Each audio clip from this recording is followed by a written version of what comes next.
Hey everybody, welcome back to my channel.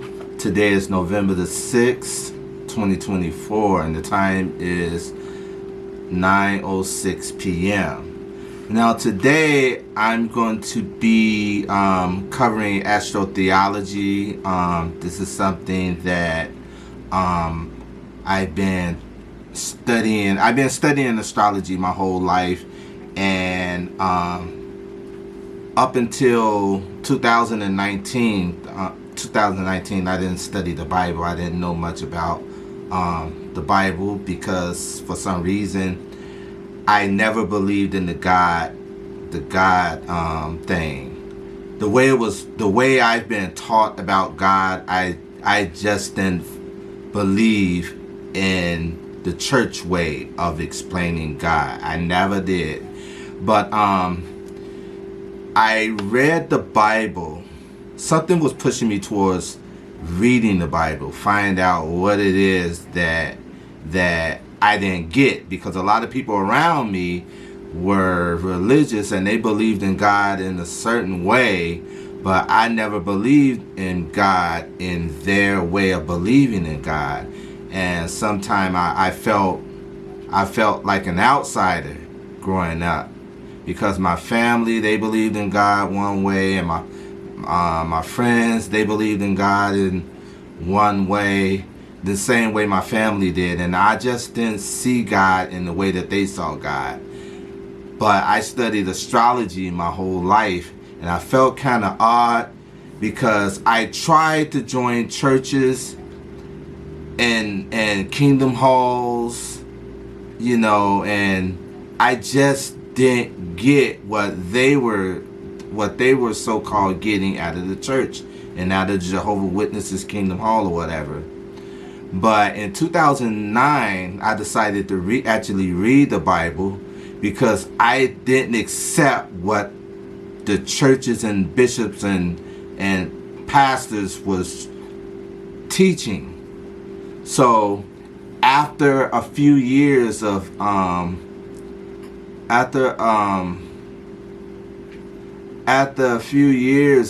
trying to understand the Bible, because I read the Bible, I started reading the Bible. I was reading like so many chapters every day, and I eventually got through the whole book. I started at Genesis and I got all the way through to Revelation. And what struck me was a lot of the things that I was reading in the Bible, it in some way, in some reason, I was able to unscramble a lot of the messages and allegorical stories that I read in the Bible. I was able to match that up with astrology and the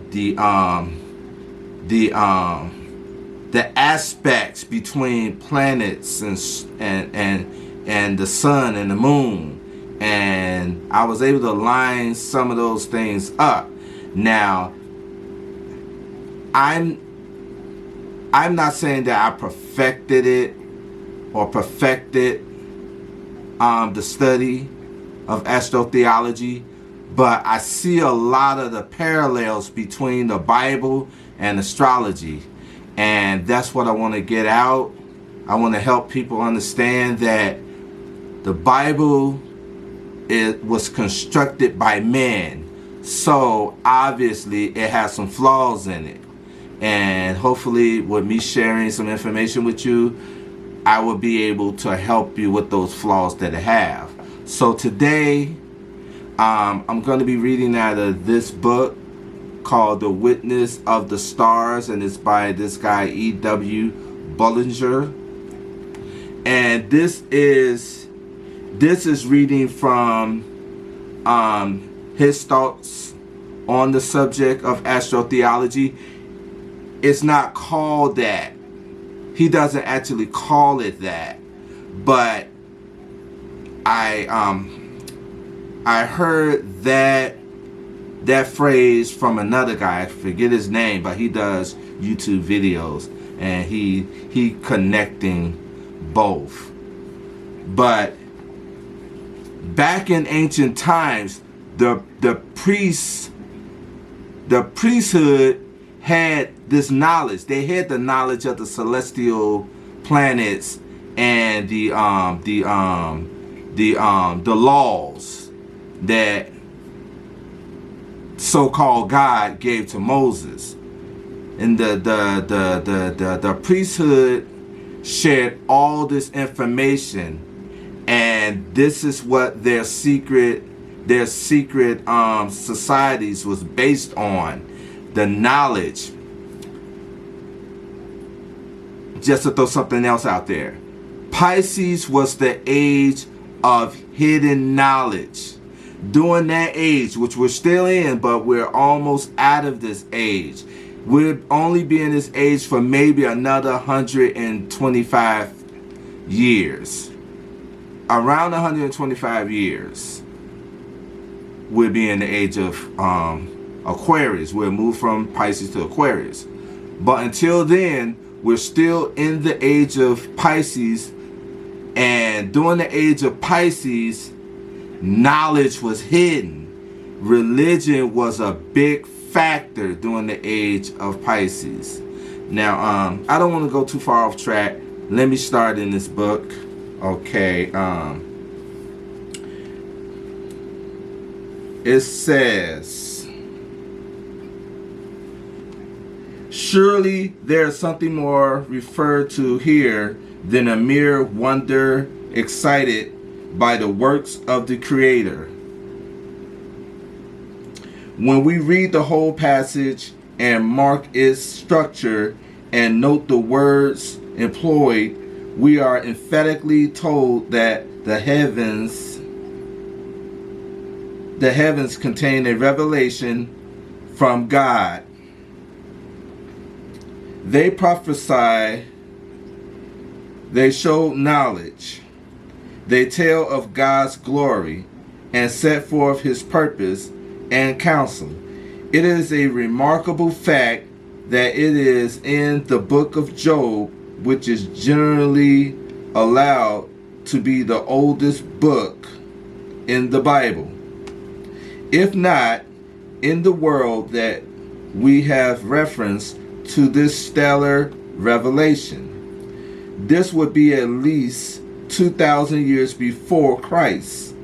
In that book, the signs of the zodiac and the names of several stars and constellations are mentioned as being ancient and well known. In Isaiah chapter 40, verse 46, we read, lift up your eyes on high and see who have created these, that bringeth out their hosts by number.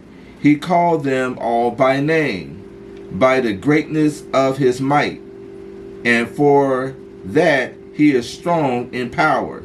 Not one is lacking. We have the same evidence in Psalms 147, verse 4. He telleth the number of the stars. He giveth them all their names.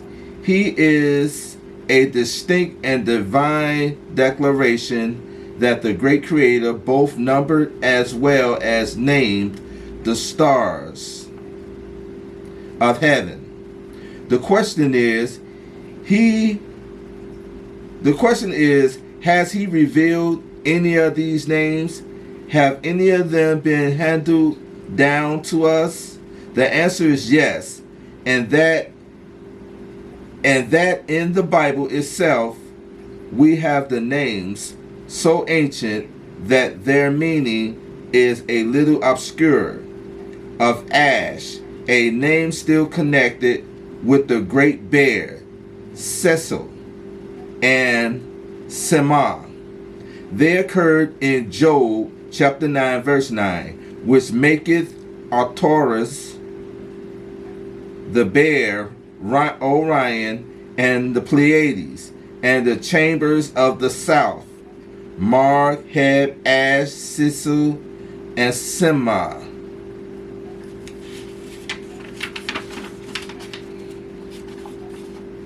Job chapter 38 verse 31 and 32. Canst thou bind the sweet influence of the Pleiades, or loose the bands of Orion?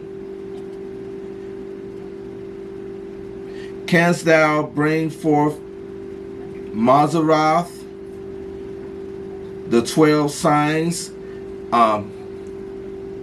Mazzaroth represent the zodiac, and that's another word for zodiac, the Mazzaroth. The 12 signs, and March, the signs of the zodiac, in his seasons. Or canst thou guide Arcturus with his sons, the bear with the train, and March had sons? Now, Arcturus is a star. It's like our sun, but it's like way larger than our sun. That's what Arcturus is.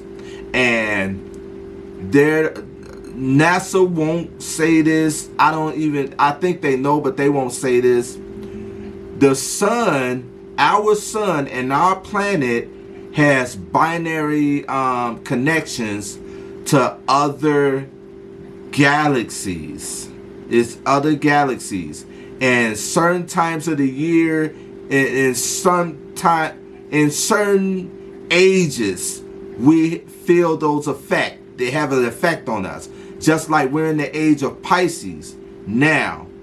I have to do the research, but the Pisces, the age of Pisces is where the ecliptic and the what is it? The ecliptic. I'm trying to think which one is it.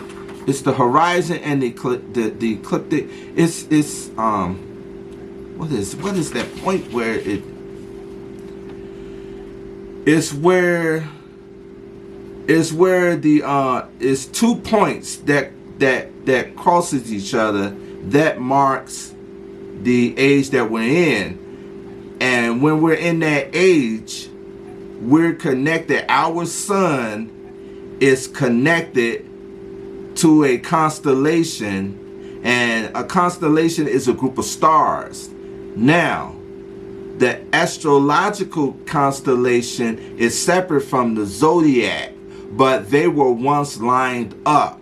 Now they're not lined up because every so many thousand years they become off. They become off by a degree, to the fact that now scientists are NASA is saying that the signs are behind. No, they forward one sign. Like say for instance, now we're in the month of the stars of the zodiac sign Scorpio, but since we go off like a few degrees every so many thousand a year, we're no longer in Scorpio. We might be in the sign after that, which is Sagittarius. Or then again, we might be in the sign Ophiuchus. They don't agree with astrologers don't agree with Ophiuchus being a sign of the zodiac, but I consider it is, because the path through the zodiac, the sun touches Ophiuchus, and for the other the rule goes that the sun touches each of the zodiac signs, but they only mention 12, but it also touches Ophiuchus. So I consider Ophiuchus part of the zodiac, also part of the sun signs or whatever. But it shares a small space. It's towards the last degrees of Scorpio and the beginning degrees of Sagittarius. And there are traits that you can see in some of those that those people that's born like the back end of the back end of Scorpio, towards the end of Scorpio, and towards the beginning of Sagittarius, they have traits in there. I don't know if I'm going to get to it on this video, but I may get to it on the next video where I would mention some of the traits in some of the zodiac signs. But back to this book we were reading. Okay.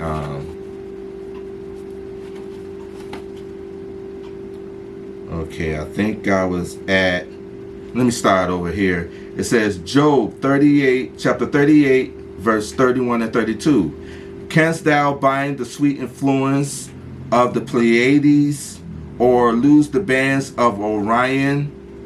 Canst thou bring forth Mazzaroth in his seasons, or canst thou guide Arcturus with his sons?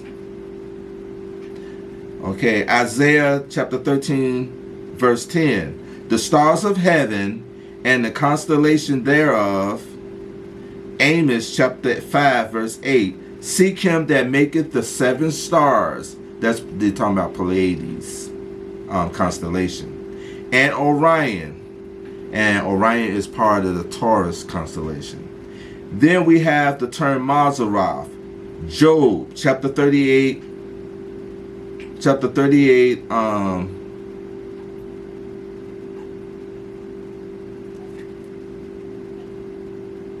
chapter 38,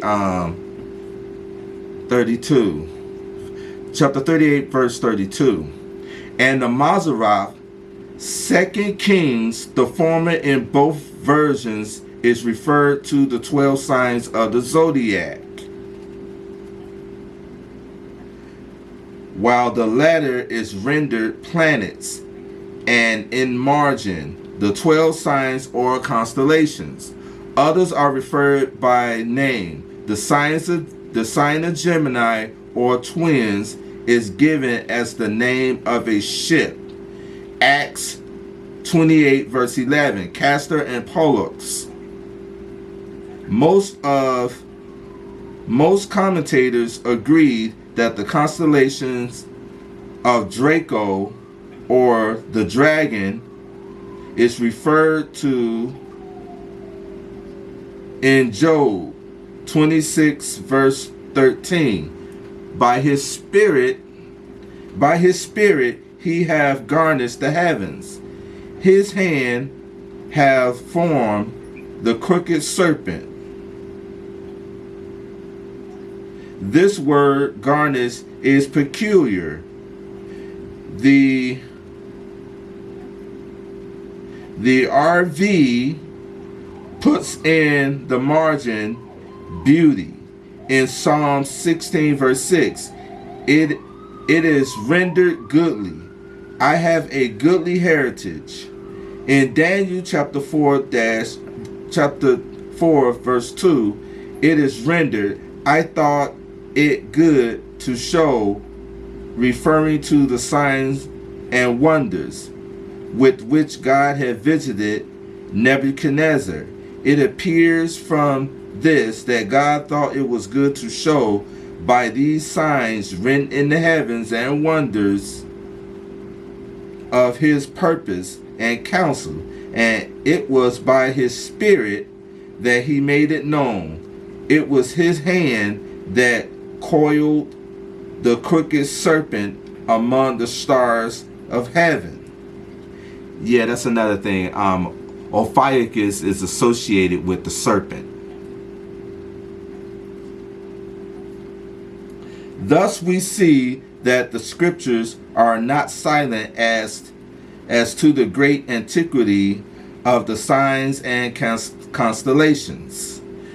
If we turn to history and tradition, we are at once met with the fact that the 12 signs are the same, both as to the meaning of their names, as to the order in all the ancient nations of the world. The Chinese, Chaldeans, and Egyptians records go back to more than 2,000 years BC. Indeed, the zodiacs in the temple of Dandara and Ashne in Egypt are doubtless copies of zodiacs still more ancient, which from eternal evidence must be placed nearly 4000 BC, when the summer of solstice was in Leo. Yeah, Leo.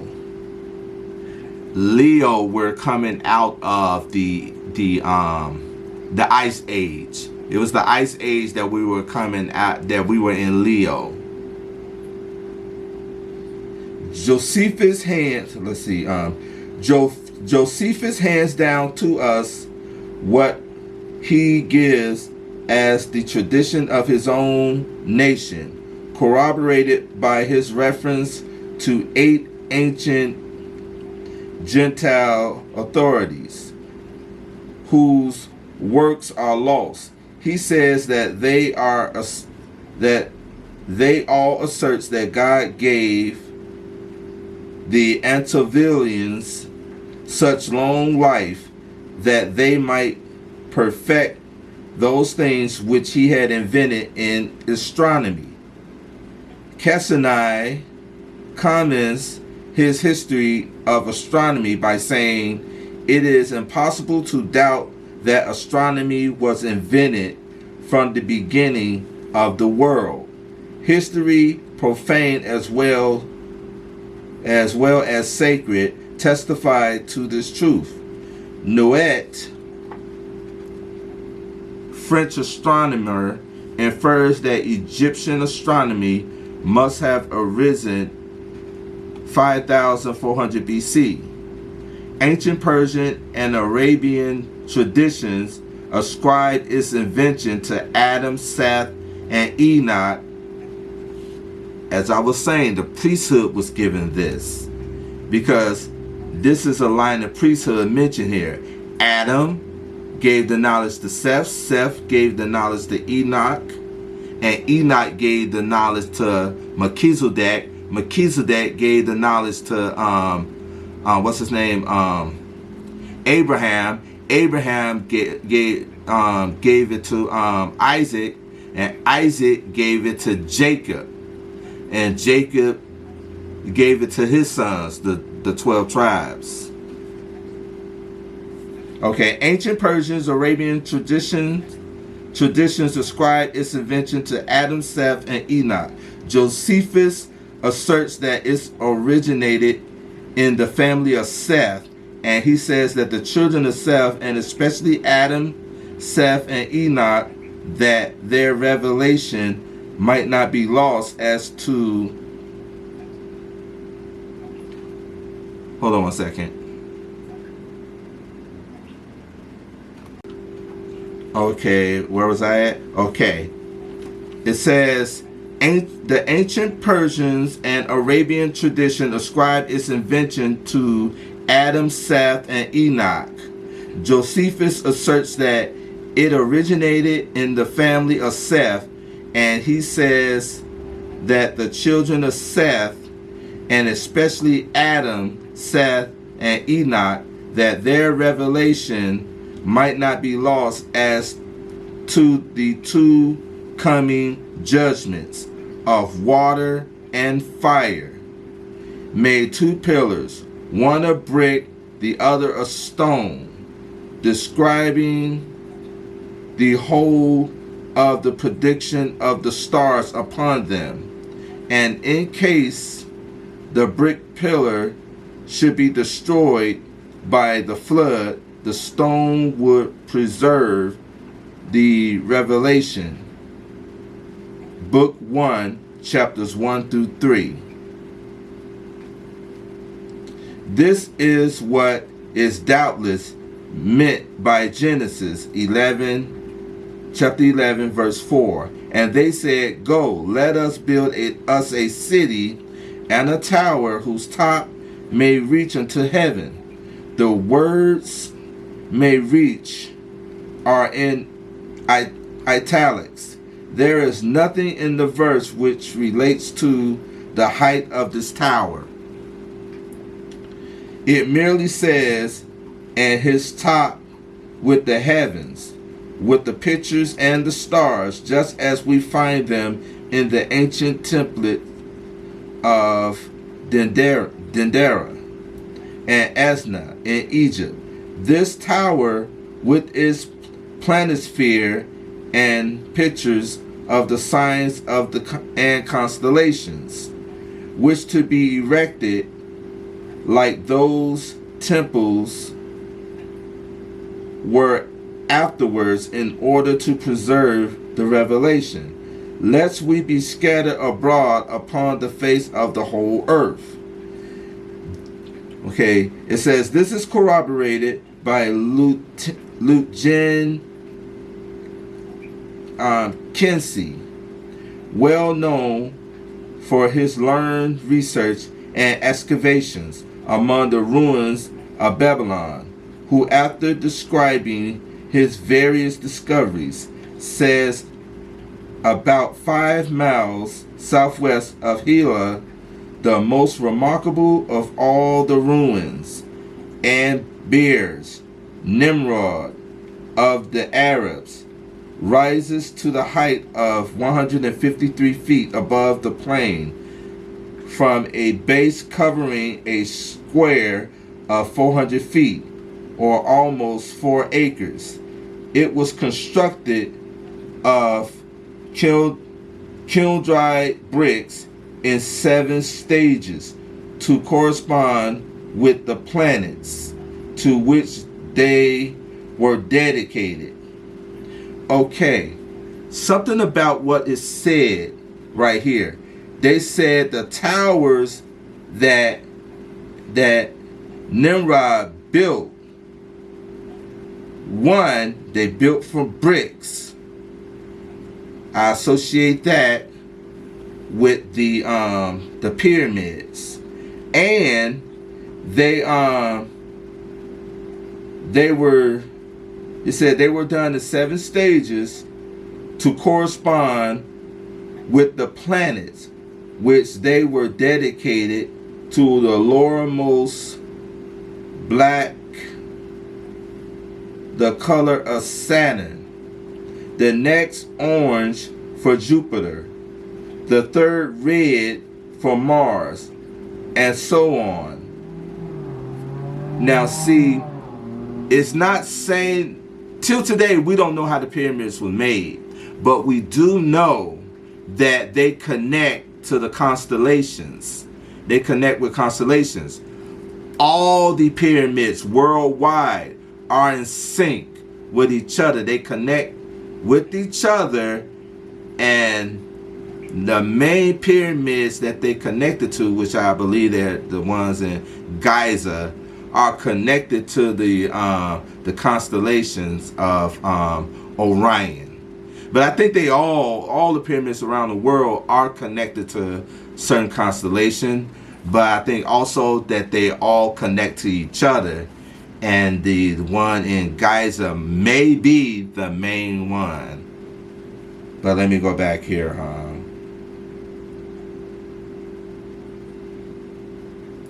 Okay.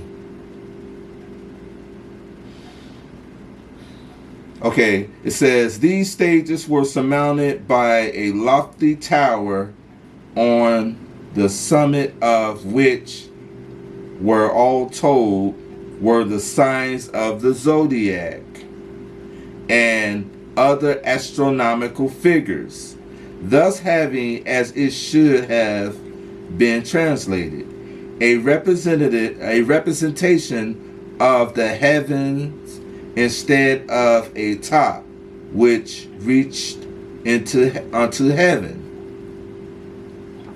So it's not saying the tower, the actual tower that was being built, they was trying to reach heaven with. No, this tower that they was building was a machine, and they hoped the power of the machine, the energy, we call it spirit. I mean, the religious knuckleheads call it spirit, but it's energy. The book calls it energy, the Bible calls it energy, but a lot of us know energy is the same as spirits. The biblical evidence carries us at once right back to the flood, or about 2,500 years BC. This tower or temple, or both, was also called the seven spheres. The seven spheres represent the planets. The planets, I believe, the sun, the moon, Mercury, Venus, Mars, Jupiter, and Saturn. Yeah, that's what it represents. It represents the sun, the moon, Mercury, Venus, Mars, and Jupiter and Saturn, because those were the only planets, the spheres that they were able to see in the sky. Those were the seven that they were able to see. They weren't able to see modern day planets like Neptune, Uranus, Pluto. They were all Ceres. They weren't able to see those planets. This tower, temple, or both was also called the seven spheres, according to some, the seven lights. According to others, it is thus clear that the popular idea of its height and purpose must be abandoned. Hold on, let me start back there. It is thus clear that the popular idea of its heights and purpose must be abandoned, and its astronomical reference to revelation must be admitted. The tower was an attempt to preserve and hand down the antediluvian tradition. Their sin was in keeping together instead of scattering themselves over the earth. Another important statement is made by Dr. Budge of the British Museum, Babylonian Life and History. He says, it must never be forgotten that the Babylonians were a nation of stargazers, and that they kept a body of men to do nothing else but report eclipses, appearances of the moon, sunspots, etc. It just so happens they mention sunspots here, and the meteorologists, NASA that is, they try to keep track of the sunspots. That's how they know about things that's going to happen on the earth, far as what they call them,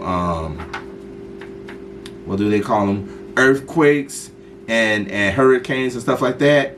They look at the sunspots. So as we can see, all this knowledge that they have go back ancients of time. It's not something that they invented themselves.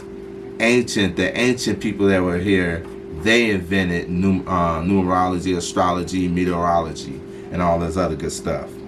It says, astronomy mixed with astrology occupy a large number of tablets in the Babylonian libraries. And Isaiah chapter 47 verse 13 referred to this when they say to Babylon, thou art weird in the multitude of thy counsel. Let now thy astrologers, the stargazer, the monthly prognosticators stand up. The largest astrological work of the Babylonians contains 70 tablets and was compiled by the command of Sargon and Agadi 3,800 years before Christ. It was called the Illumination of Bel. Their observations were made in towers called the ziggurats.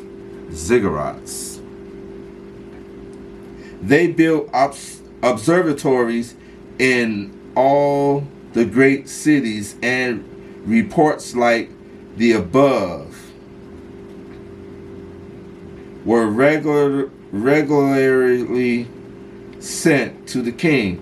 Okay, another connection between these towers that they built and the pyramids. The pyramids, inside the pyramids, they the ones in South America, they have observations areas inside the pyramids, and on certain days the planets line up with certain windows that was inside the pyramids on certain days of the years in certain months. After so many months a year, those planets will appear through those windows that was made.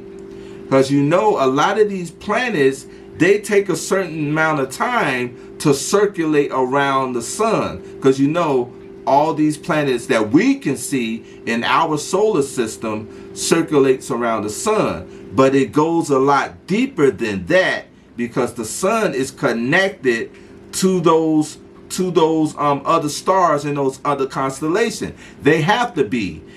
If they weren't connected, they wouldn't mention, the Bible wouldn't mention the chambers of the south, which represent Scorpio. Then they mention Orion. Orion is connected with Taurus. The Pleiades is connected with Taurus. What is it? What's the other one? What is the other one? It'll come back to me later. But it says to do. Hold on.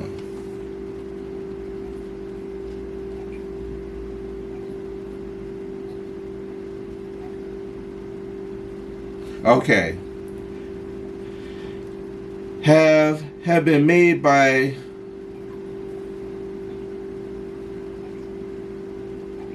both by Cicero and others into Latin, and in recent times into English by E. Poste, J. Lamb, and others. The following is the opening from the translation of Robert Brown, June. It says, from Zeus we lead the string, he whom mankind near leaves a hymn of Zeus. All public ways, all haunts of men are full the sea, and harbors and of Zeus all stand in need. We are his offspring, and he ever good and mild to man, gives favoring signs and roosts us to toil, calling to mind life's wants, when clods are best for plow and mattock when the time is right, for planting vines and sowing seeds. He tells, since he himself have fixed in heaven these signs, the stars dividing and throughout the year. Stars he provides to indicate to man the season's course, that all things duly grow. Okay, the signs and the seasons. There are 4 zodiac signs that kicks off the seasons. Those being Aries, Cancer, Libra, and Capricorn. Aries starts the beginning of spring. Cancer starts the beginning of summer. Libra starts the beginning of fall, and Capricorn, which that's my sign, Zebulon, kicks off winter. Okay, it says, then Aratus proceeds to describe and explain all the signs and constellations as the Greeks in his day understood, or rather misunderstood them. after their true meaning and testimony had been forgotten. Moreover, Aratus describes them not as they were seen in his day, but as they were seen some 4,000 years before that. 4,000 years before. The stars were not seen from Tarsus as he described them. That goes back, remember when I was saying that they're off a degree every so many thousands of years? So you got to think, if they were off in his time, that all the where we see them now is way off. It's way off. Unless they align back after each great year. Now, each great year is, we go through ages.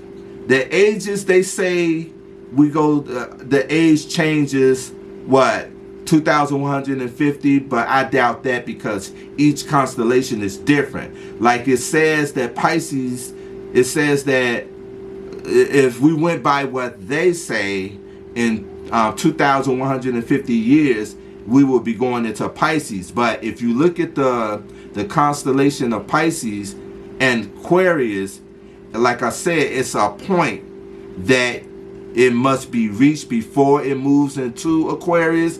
And Pisces is a very large constellation. It's very large. It's one of the largest constellations. So in comparison, Aries is a small constellation.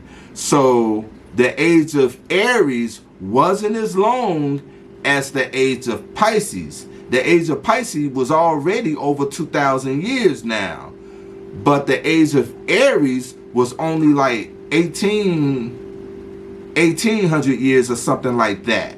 It wasn't as long as Pisces. That's because the constellations are different sizes. They're not all the same size. And yeah, they're not all the same size.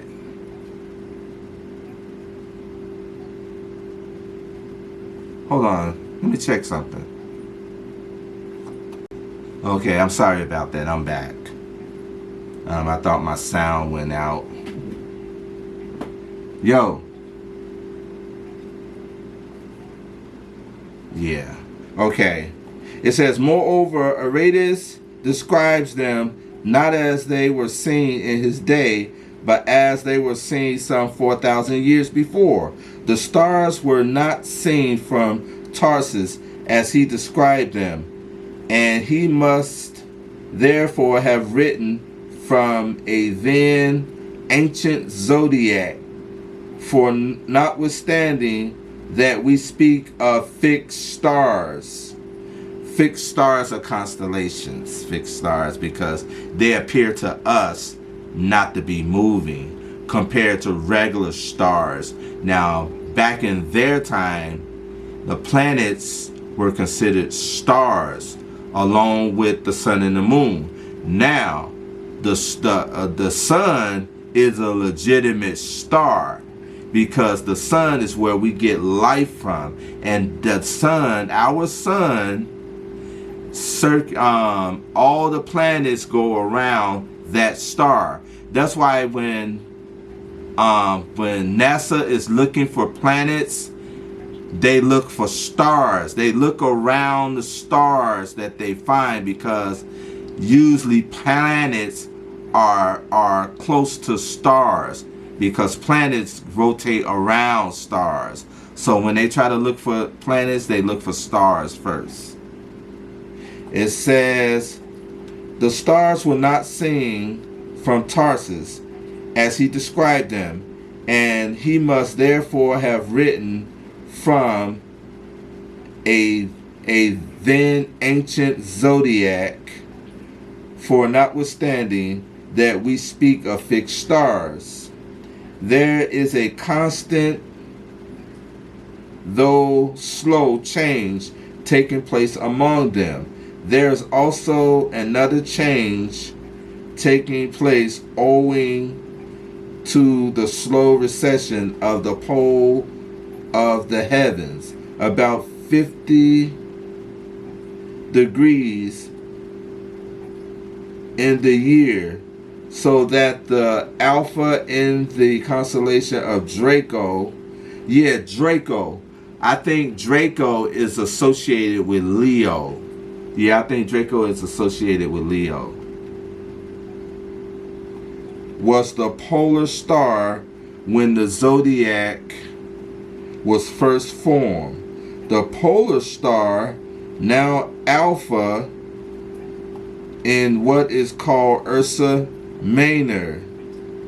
Now they keep saying Polo Star. The Polo Star is the North Star. I believe that's the North Star.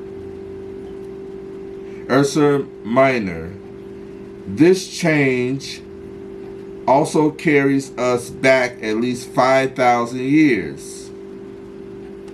The same movement which has changed the relative position of these two stars has also caused the constellation of the Southern Cross to become invisible in the northern latitudes. When the constellations were formed, the Southern Cross was visible in north latitude 40 degrees and was included in their number. But though known by tradition, it had not been seen in that latitude for some 20 centuries, until voyages to the Cape of Good Hope were made. Then was seen again the Southern Cross depicted by the patriarchs. Okay, the patriarchs are the 12 tribes. They're considered the patriarchs. Here is another indisputable proof as the antiquity of the formation of the zodiac. Okay, that is a connection there. Remember, I was saying in my other video, the video is called the allegorical sense, where in that video I talk about the 12 signs of the zodiac is being connected to the signs of the zodiac. And here they're talking about, here they make the connection. It says, then was seen again the Southern Cross depicted by the patriarchs. The patriarchs, the patriarchs were the descendants of Jacob.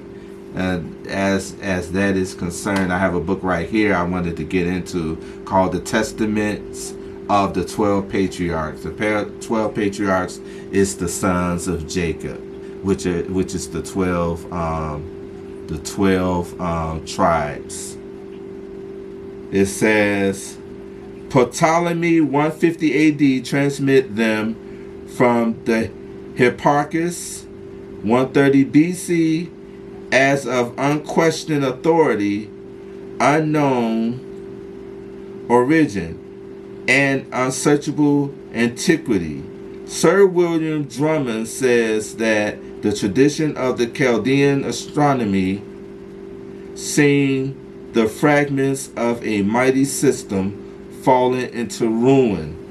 So I guess they're saying right here is that the way they used astrology and the things they knew was somehow lost. We don't have everything that they knew about astrology. A lot of that information was lost because I believe that every so many thousands of years there is a major changeover with a destruction that come upon the earth.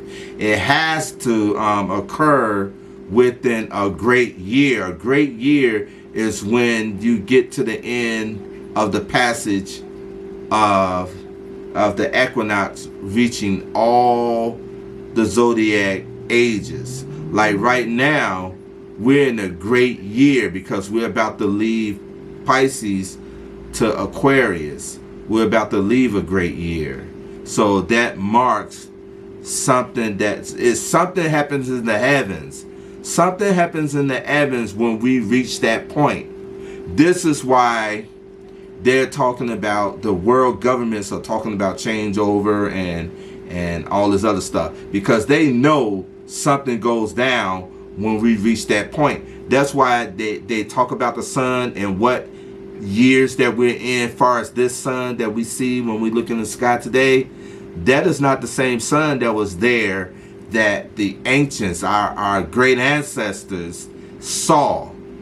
It was another star. Some say it was Saturn. Some say that Saturn was our star, but I don't know that. I'm still doing some research.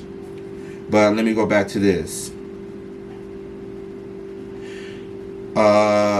Sir William Drummond said, the tradition of the Chaldean astronomy seemed the fragments of a mighty system falling into ruin.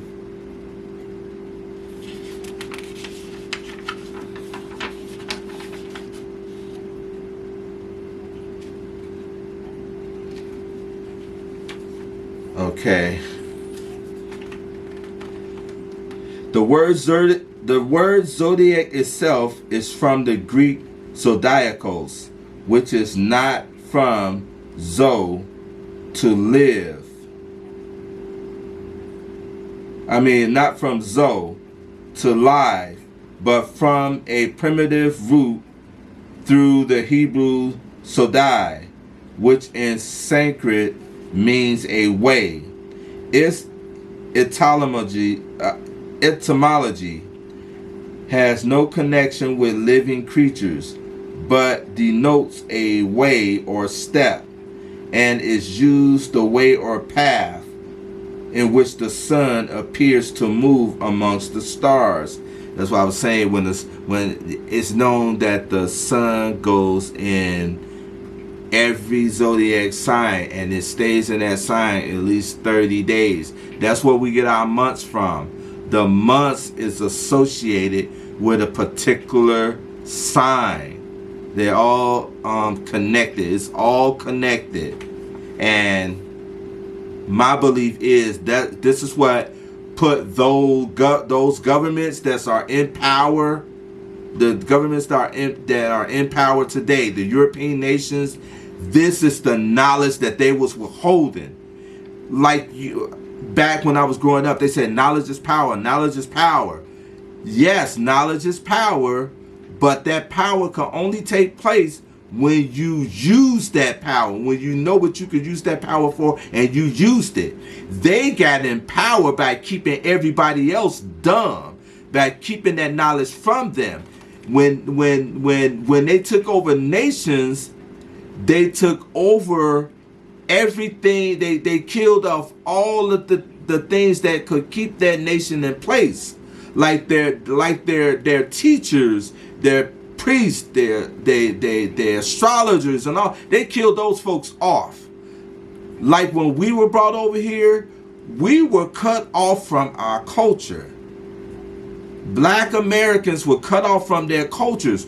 We became subjected to those that was brought over here that were forced out of their culture.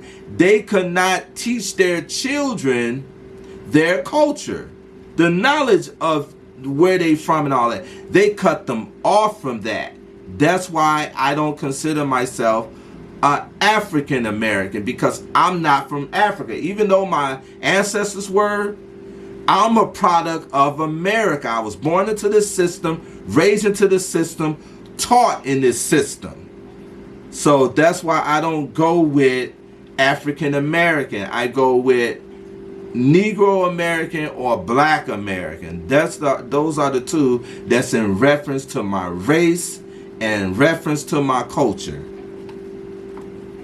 So let me go back to this. It says the word zodiac itself is from the Greek zodiacus, which is not from Zoe to lives, but from a primitive root through the Hebrew sodai, which in Sanskrit means a way. Its etymology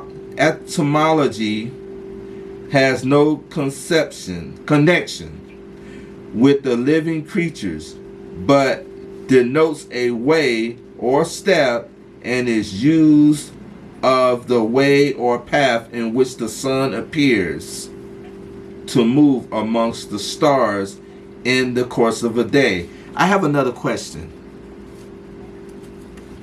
Everybody know that God created the animals, so-called God created the animals before he created humans. And he let Adam name the animals. Where is the connection between the animals here on earth and the constellation? Because you know the constellations, they have a connection to animals. They were named after animals. Even some of the animals that no longer here on earth, like dragons, dinosaurs and dragons are the same thing. Dinosaurs, dragons, snakes, cats, dogs, fish, all of them are their constellations for those particular animals, and much, much more. And I find that I'm curious about that. Very curious about that. Okay, it says, to an observer on the earth, the whole firmament together with the sun appears to revolve in a circle once in 24 hours, but the time occupied by the stars in going around differs from the time occupied by the sun. This difference amounts to about 1/12 part of the whole circle in each month. I told you that was a connection with the months and the signs. So that when the circle of the heavens is divided up into 12 parts, the sun appears to move each month through one of them. This path which the sun thus makes among the stars is called the ecliptic. Yeah, it's the ecliptic. It's the ecliptic, and I forget the other one that they both have to cross. When they both cross, wherever they cross at in the heavens, it marks the age that we're going through. I forget what it is. I know it's the ecliptic, and it's something else. The ecliptic is something. It's going to come to me later. Each of these 12 parts consisting each of about 30 degrees. Each house that the signs go into, they're 30 degrees.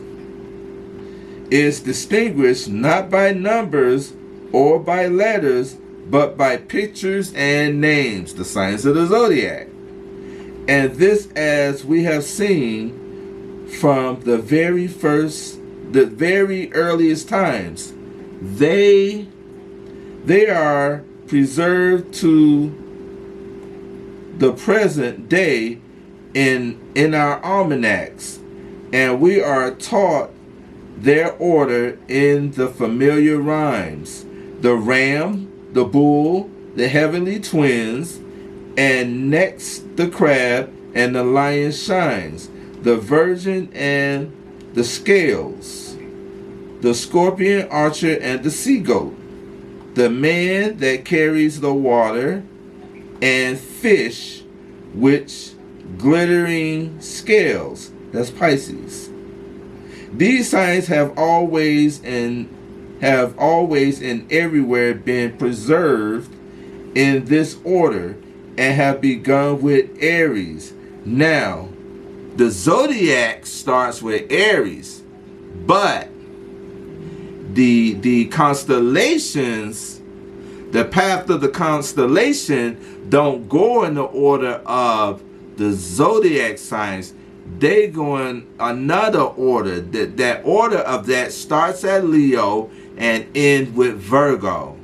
This is why they say that it has a connection to the what is that thing called? It's in Egypt. What is it called? I'm a loss for words. It's the lion head. It's the male head and the lion body.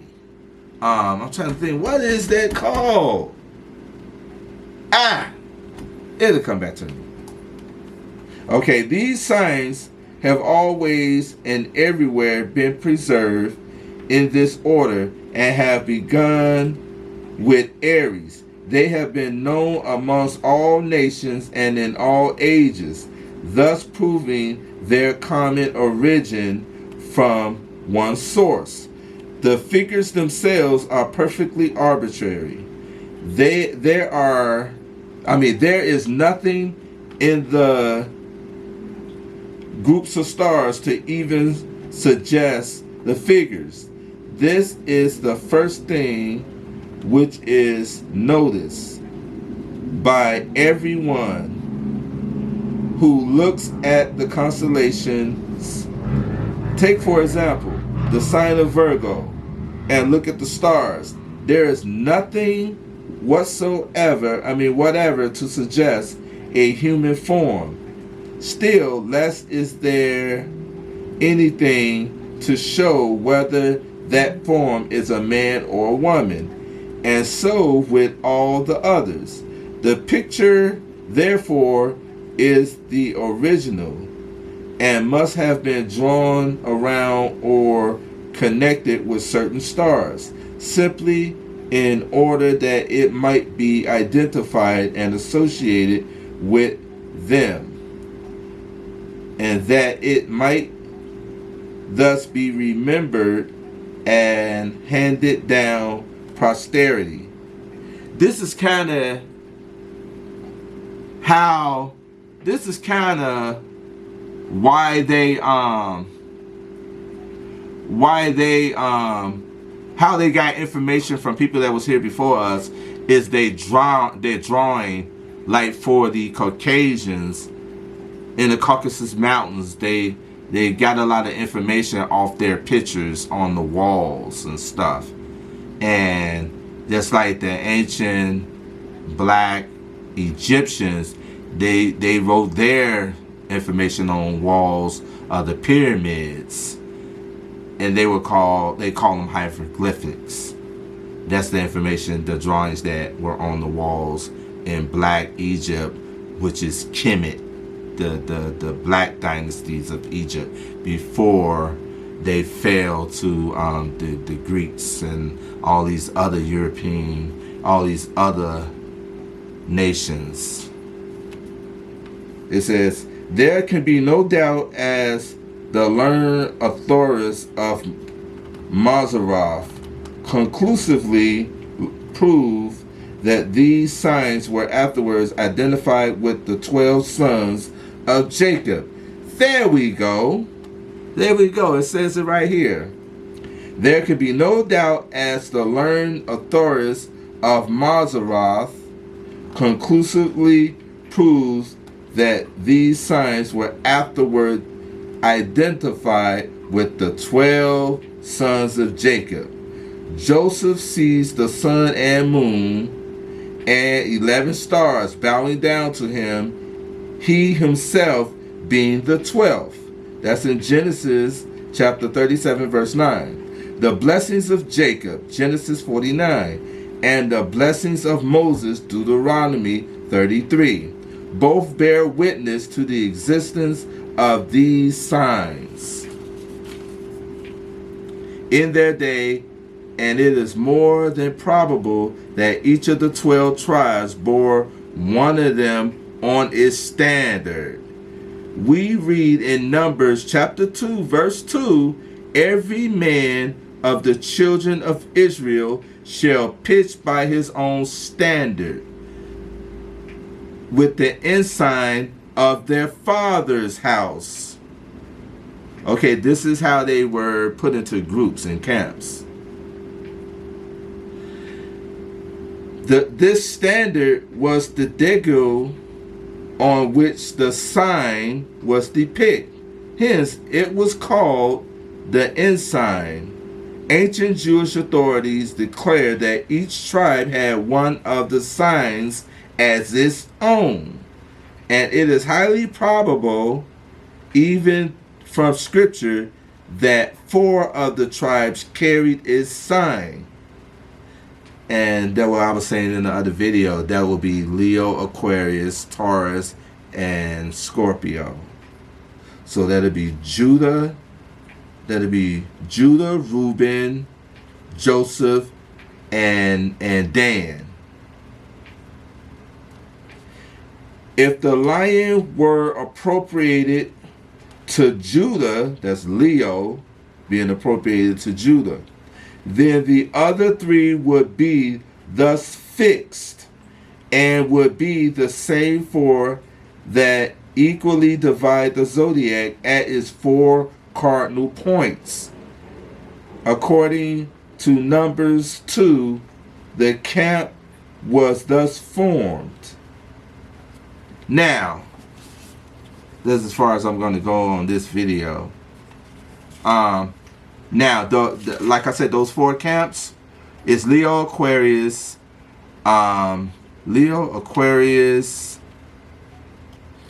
Taurus, and Scorpio. Those are the 4 great signs. And each of those signs is the head of their camp. The head of the camp that they were in.